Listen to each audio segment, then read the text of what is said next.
round kita ini Round-round. round deh. Round-round. Round tuh ibaratnya Jalan-jalan. jalan-jalan. Di antara safari dakwah yang saya lalui 2014 ya Be ya. Nah. Sampai alhamdulillah sampai sekarang banyaklah suka dukanya. Banyak tipikal yang berbeda yang saya bawa. Yang saya bawa. Kadang-kadang ada yang keras, ada yang lembut, ada yang diem aja. Kalau nggak ditanya nggak mau ngomong Be. ada yang bawel, ngomong aja. Kecuali dia berhenti ngomong, tandanya tidur itu aja. Gini. Nah, cuma Be kan, Anda mau minta sebagai yang muda nih, kan? Nah, Mbak Be kan, alhamdulillah banyak asam garam ya. Nah, ini gimana sih Be? Karakternya kan berbeda-beda, ya kan? Oh, ngadepin orang karakternya berbeda-beda. Beda-beda kan. Jadi bagaimanalah karakter ini kan ada yang bisa dirubah, ada yang bisa tidak. Ya, yang bisa dirubah begini Be. Kita ingat Umar kan? Ya. Umar bin Khattab radhiyallahu anhu. Kurang keras gimana dia? Nah, dia kan kerasnya kan ketika dia belum menjadi Islam, dia keras terhadap Islam. Tapi begitu dia masuk Islam, dia keras melawan kekafiran. Nah, ini kan keras yang bisa diarahkan Be kan. Nah, ya kan. Nah, ini mohonlah Be, istilahnya kita ngobrol-ngobrol santai lah ya. Nah, bagaimana supaya ngobrol santai. Nah, bisa satu ngobras frekuensi. samosir. Nah, dengan berbeda karakter tapi kita bisa satu frekuensi Be. Nah, ini dasar nih Be. Ya, baik. Ini sebenarnya aneh jarang mau jawab kayak gini sebenarnya, tapi nggak apa-apa lah. Anda sambil makan ya? Sambil makan boleh. Jadi kita harus sadari bahwa orang karakternya beda, sifatnya beda, gayanya beda. Tetapi pada satu titik ketika kita sudah pada posisi satu frekuensi, insya Allah itu selesai. Nah, persoalannya bagaimana menyamakan frekuensi tadi yang saya jadi satu. Itu ada SOP itu istilahnya kalau dalam bisnis tuh. Itu harus dikulik betul tuh. Pertama, misalnya dalam hal bisnis, itu kita harus bikin kesepakatan dengan partner bisnis kita. Akad di awal ya? Iya, akad awal. Supaya dia paham hari Jumat libur. Kenapa hari Jumat libur? Karena kita akan lebih meningkatkan ibadah kita di hari Jumat. Siap. Termasuk ke karyawan kita. Kita libur semua. Karena ada kelas, pengajian, ada coaching, ada peningkatan SDM dan segala macam. Sehingga orang paham. Kan orang tuh macam-macam ya. Ada orang yang di udah paham. Ada orang yang dicolek paham. Ada orang yang dibenturkan baru paham. Memang begitu. Nah, dengan adanya SOP itu insya Allah bisa selesai. Karyawan baru. Ini gimana sekarang? Ya? Nah, di Bandrek. Selama ini gimana di Bandrek? Kalau ada karyawan baru, treatmentnya? Selama ini Be, langkah awal dulu. Pertama dia harus tahu dulu bandrek kami. Ini SOP yang saya ya. Coba nih kocium kau suka bandrek? Tidak. Nah, bagaimana sekarang kau harus keluar dari posisi nyamanmu, nggak suka bandrek tapi jadi suka gitu. Saya dulu gitu awal Be. Jadi bergabung di role bandrek itu. Nggak suka lu? Di coaching sama Ustaz Rexon, saya paling benci dengan bandrek. Kalau sudah bandrek itu jangan minum, melihat aja dong dumel. Kenapa awalnya? Saya mencoba bandrek, itu rasanya di tenggorokan macam berantem gitu. Lebih banyak mericanya gitu Be. Nggak enak lah. Nggak enak gitu. Nah, itu sampai bertahun-tahun tuh Be. Emang bandrek ada mericanya? Ada. Pakai merica? Pakai merica, tapi tidak banyak. Gitu. Jadi setelah ada campurannya. Setelah coaching saya Ustaz Rexon mengedukasi bahwa kita bagaimana membuat usaha ini dari awal dulu ya kan. Nah, kita jangan butuh karyawan dulu. Nah, kita yang pemodal, kita yang bekerja. Supaya apa? Supaya dapat Dapat feel-nya. Feel-nya dan merasakan betul ya bagaimana kita buka sampai jam tutup sepi gak ada orang, hujan lebat, nutup sendiri, itu Merasakan tidak laku. Merasakan tidak laku gitu. Itu sudah kami lalui, Be. Alhamdulillah sudah berjalan 3 tahun. Nah, pegawai pun silih berganti gitu. Mungkin karena datang dan pergi. Cuma mungkin, Be, mungkin saya ini kan sedikit memaksakan apa yang di kepala saya itu harus seperti itu. Itu kan itu kan nggak bagus juga gitu ya kan. Bukan nggak bagus juga, nggak bagus banget. Gitu. Jadi, tidak paten. Jadi jadi karyawan tuh, calon karyawan saya suruh minum nih Bandrek. Apa rasanya? Dia kan bingung. Suruh nyicip. Nyicip dulu, Be. Nah, kami edukasi dulu minuman. Istilahnya Bandrek ini terbuat dari ini prosesnya. Nah, baru apa manfaatnya. Nah, setelah itu baru kita ajarkan bagaimana dia mengkacunya. Nah, ada SOP-nya. Mengkacau itu mengaduk. Mengaduk itu bahasa Medan itu. Medan kali aku, Bang. Bikin kacau, bikin ngaduk. Bikin kacau. Nah, terus. Tuh. Habis itu bagaimana senyum sama karyawan. Itu kan yang harus utama. Sama customer, sorry, Afan. Terus? Itu yang sampai sekarang yang kendala yang untuk rekrut karyawan. Ya, karena kan karyawan itu kan saya tidak mau karyawan itu ada kan orang dianggap ya karyawan aja gitu. Setelah itu gini ya, maksudnya tidak kekeluargaan lah, Be, itu aja lah. Antum pengen karyawan tuh seperti keluarga? Ya, dianggap lah seperti keluarga. Tapi intinya agak sulit lah, itu aja. Agak sulit ya? Menemukannya seperti itu.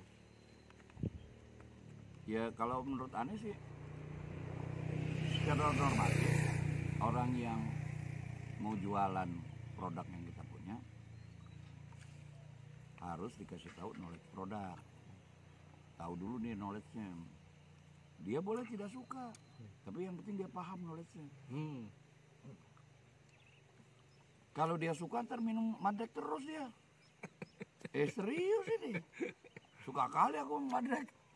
Kalau sehari 10 gelas, kacau itu.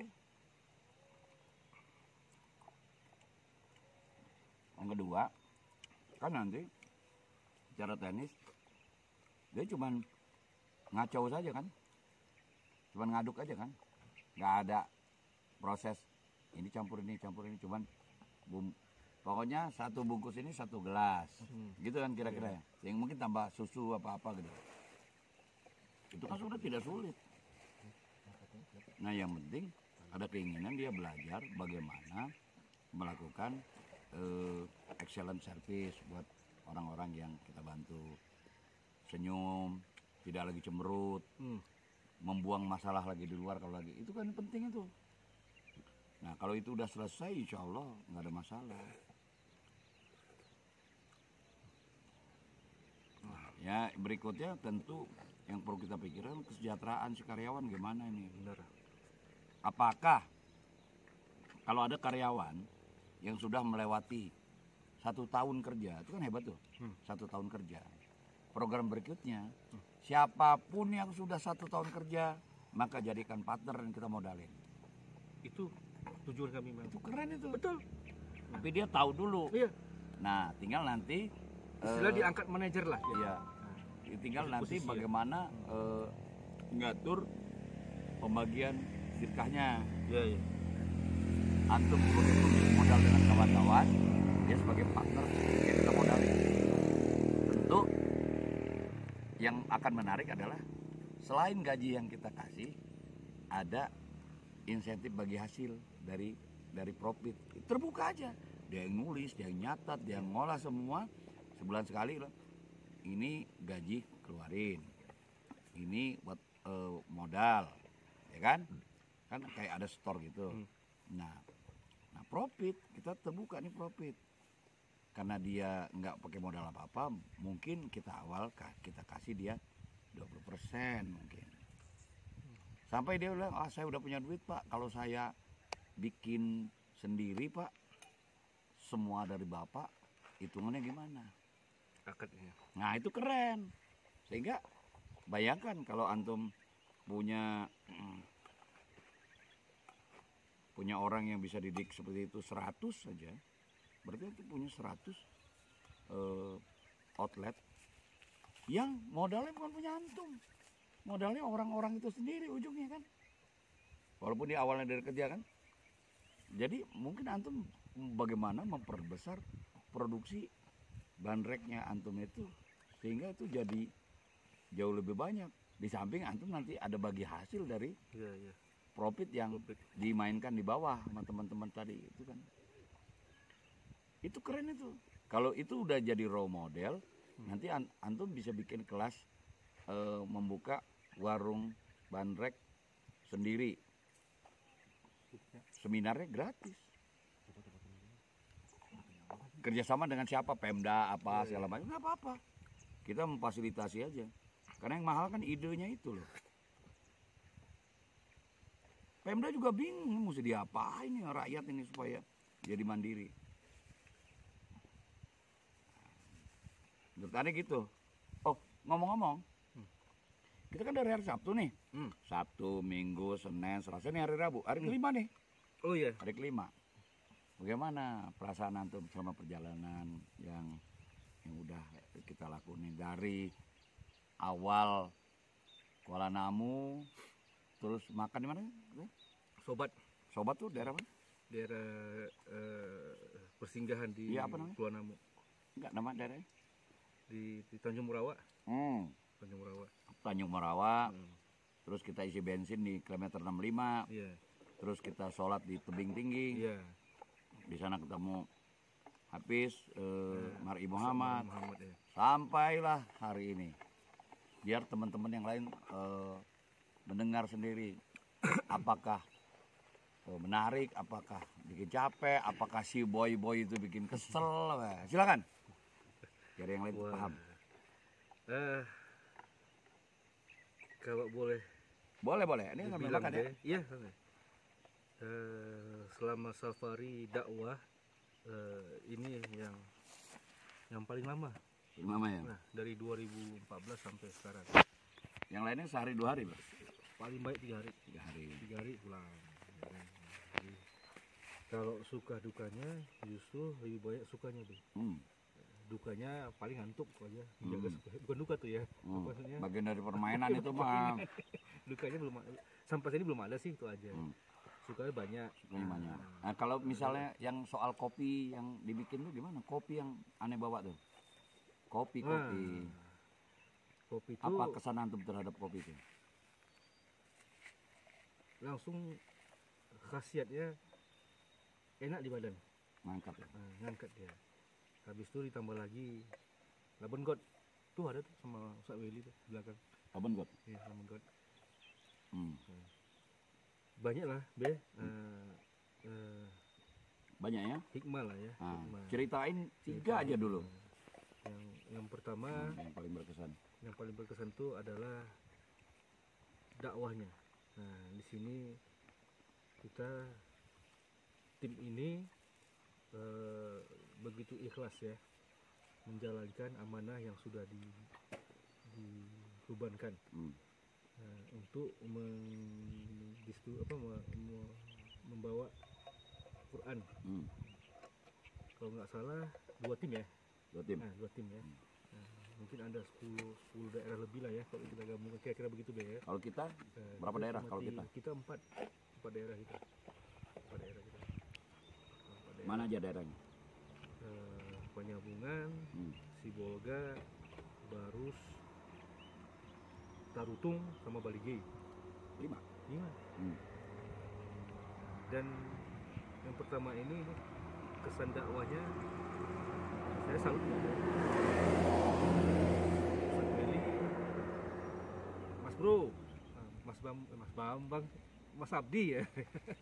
Abadi. Mas Abadi mudah-mudahan istiqomah, tetap riang dan gembira menjalannya. Mas Bro ini, Mas Boy, Alhamdulillah. bete nggak dia? Biasa pemula ya. Ya Mas Willy ya, Ustaz Willy ya. Pemula biasa gitu ya. Apa istilahnya? Dididik dengan apa? Mendidik apa? Dilatih dengan dididik. Jadi dapat maklumat lagi nih. Dapat ya. Dapat bagi saya kan. Yang kedua silaturahim ya. Silaturahim itu luar biasa kan, dari awal, dari sorbat kita istirahat, meeting memecahkan 2 tim, habis itu kita sholat, jumpa Ustadz Mar'i. Rupanya kawannya Ustadz Sofian pula itu, yang terakhir kita di Bali kan. Nah, ini kan Qudrullah ini. Jadi ternyata dengan silaturahim ini yang kita rasakan semua dimudahkan, Be. Dimudahkan. Bahkan yang tidak terjadwal pun dapat. Seperti Dan barus, intinya yang paling berkesan itu dibarusin gitu. Barus ya. Nah, ternyata bukan hanya 2-3 wali Allah aja. Nah, sampai ada 44 wali Allah di situ. Ada 44 aulia. Aulia. Padahal ini tidak termasuk jadwal kita kan? Iya, barus. Begitu juga yang di Sibolga. Menurut antum dalam perjalanan yang ternyata tidak ada jadwal, kok bisa kita putuskan tuh gimana tuh? Ngeselin atau gimana? Karena kita di sini tim dan harus ada pemimpinnya. Dalam Islam pun seperti itu gitu. Ketika safar berjamaah harus diangkat pemimpin untuk memutuskan. Nah, disinilah kita punya kelebihan masing-masing.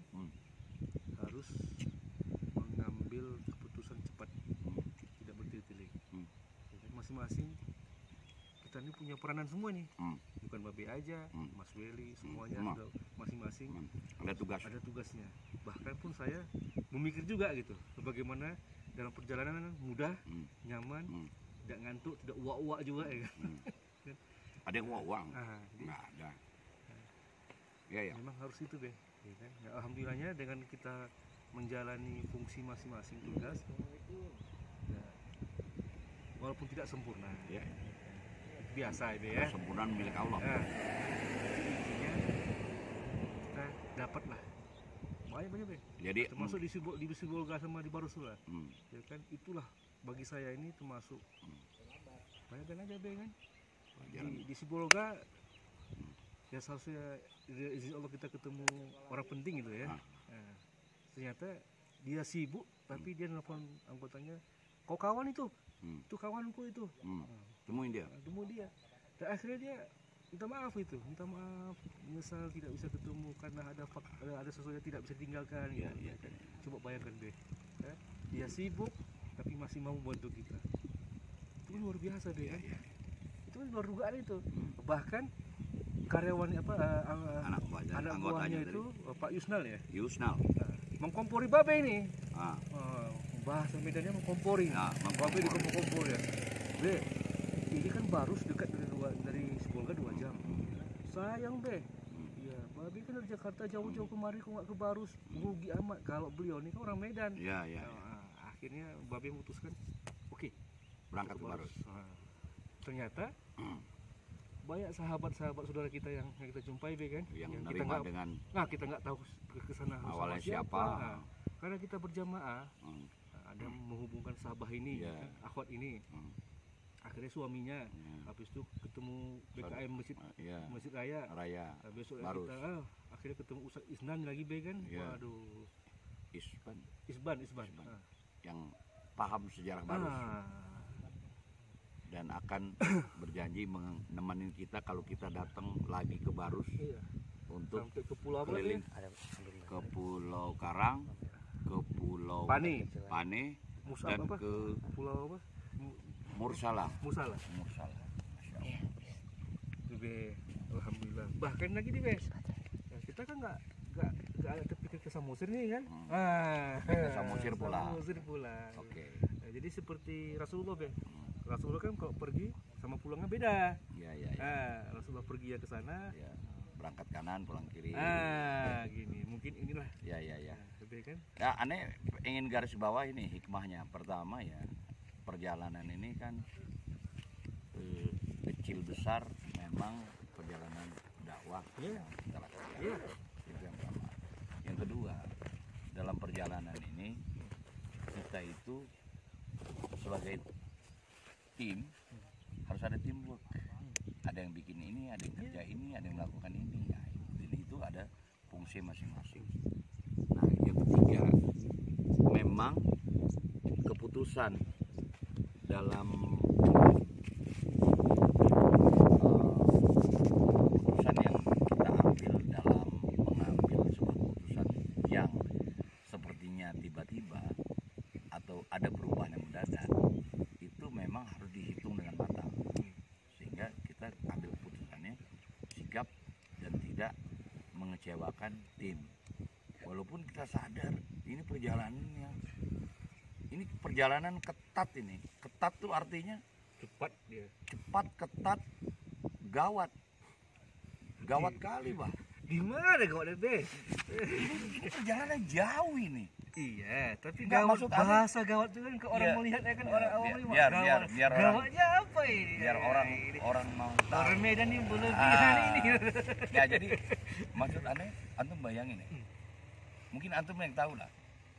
Pulang perginya kita Dari pagi sampai dini hari. bukan minimal kalau dari Sabtu ke Rabu sampai katakanlah kita datang besok pagi lah katakan ke Medan ya. Iya. Ada nggak 1000 kilo? Hampir 900 saya catat 900 berapa? 920 lebih lah. Be. Berarti kalau 100 kilo lagi udah 1000. 80 kilo lagi udah 1000. Udah 1000. Insyaallah, kalau 1000. Iya, dari sini aja Iya. Sini Kalang, 1000. Nah, artinya perjalanan kita rata-rata kalau 5 hari, rata-rata 200 kilo. Menurut aneh jauh itu. Satu itu. Yang kedua, perjalanan jauh itu kita lipat dalam perjalanan yang padat dan gawat itu tadi. Ya bagaimana nggak gawat? Kita keluar pagi-pagi, ya kan? Nanti tidur jam 2, nanti tidur jam setengah 2, subuh udah goyang-goyang, udah bangun lagi, siap-siap lagi, berangkat lagi, ntar jam 1. Cuman waktu ke Barus aja kita bisa tidur jam, tidur juga jam 11 lah, diskusi juga kan. Nah maksud aneh begitu. Tetapi lepas dari itu, kebahagiaan kecil kita akan dapatkan. Kita tahu nama daerah, kita tahu. Samosir aneh mimpi juga enggak. Serius aneh, mimpi juga enggak. Padahal dalam plan yang aneh kasih ke teman-teman, aneh cuma terus pulang. Sementara tim yang satu bilang 10 hari. Dahsyat. Sabtu, Minggu, Senin, Selasa, Rabu, Kamis, Jumat, Sabtu, Minggu, Senin.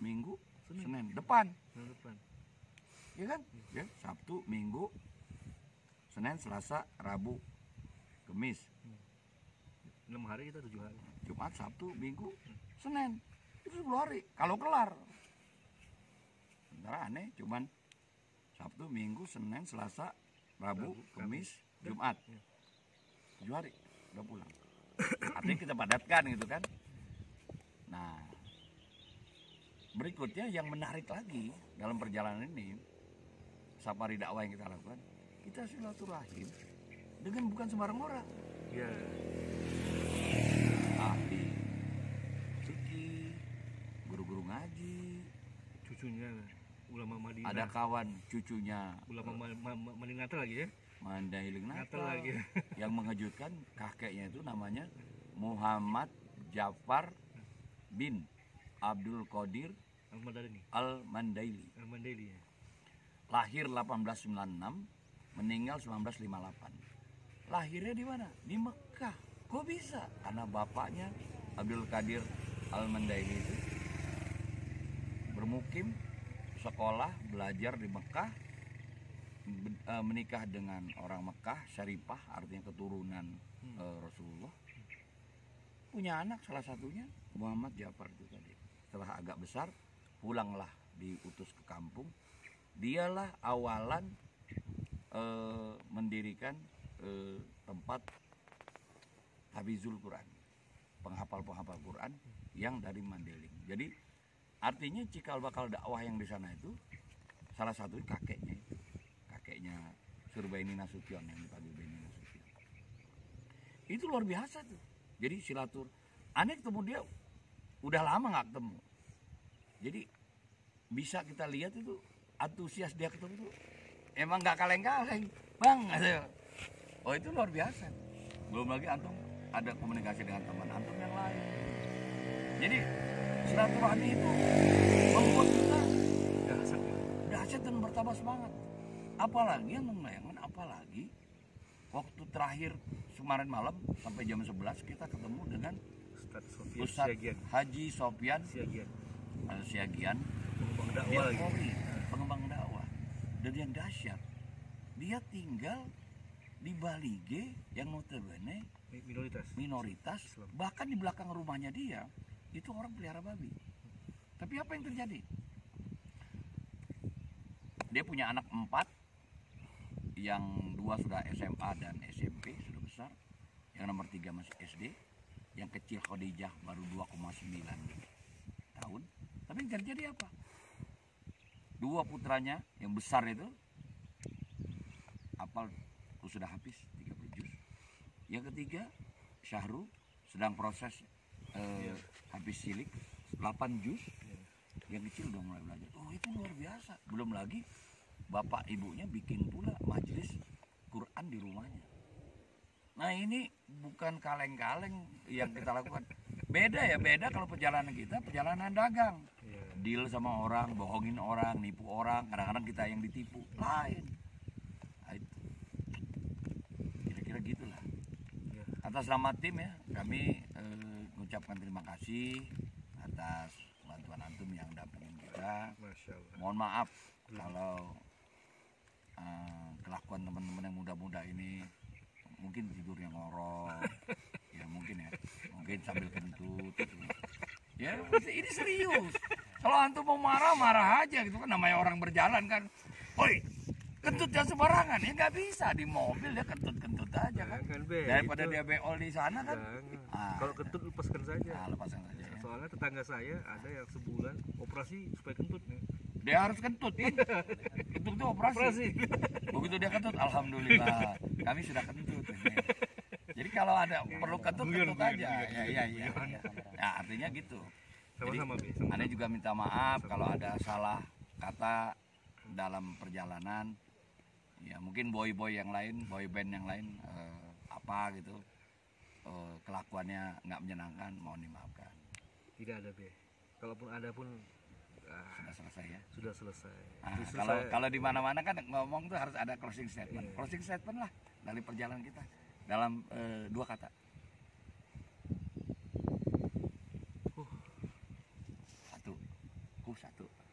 Satu lagi. Paten. Gimana kasih 2 kata? Bingung be. Bingung ya. Karena banyak enaknya. Pokoknya mantap lah ya. Paten lah ya. Saya berharap ini bukan pertemuan terakhir. Siap. Mudah-mudahan kalaupun nanti saya nggak ada atau pindah, tetap semangat dakwah. Siap. Saya juga walaupun nanti ada tim yang bukan babe, ya insya Allah saya tetap. Generasi bisa berganti, tapi idenya tetap nyata. Itu paling yang saya ingatkan kepada diri saya juga, bahwa dakwah ini nggak cuma di sini. Kita harus terus sampai. Oh iya, aneh mau sebelum tutup ya, aneh mau cipta dikit. Waktu kita ke Papan Tinggi, tempat Syekh Mahmud. Syekh Mahmud siapa wele? Ja'far. No, Syekh Mahmud. Khairat. Ja'far ya? Ja'far ya? Syekh Mahmud Ja'far yang meninggal 48 Hijriah. Iya. 48 48 Hijriah itu berarti 1400 tahun yang lalu kan. Itu tapakan yang harus kita lalui itu tinggi sekali. Ada yang bilang 700, ada yang bilang 100, ada yang bilang 1000. Tapi maksud aneh, ternyata dakwah itu memang step by step ya. Harus begitu dakwah itu. Nggak tahu caranya gimana mau ke atas, nggak bisa, harus step by step. Nah untuk itu mari kita step by step dalam dakwah, bahu membahu, dan jangan lupa harus kolaborasi dengan banyak orang, dengan banyak pihak supaya tujuan kita tercapai. Ya mungkin itu ya. Terima kasih banyak ya. Sama-sama. Assalamualaikum. Ilaliko. Assalam. Oh ya, sebentar. Sebelum itu, ini kita di Samosir. Jangan lupa ini di Samosir. Billahi taufiq wal hidayah. Assalamualaikum. Kopi lek, kasih lek. Hadiah mana? Raben gotnya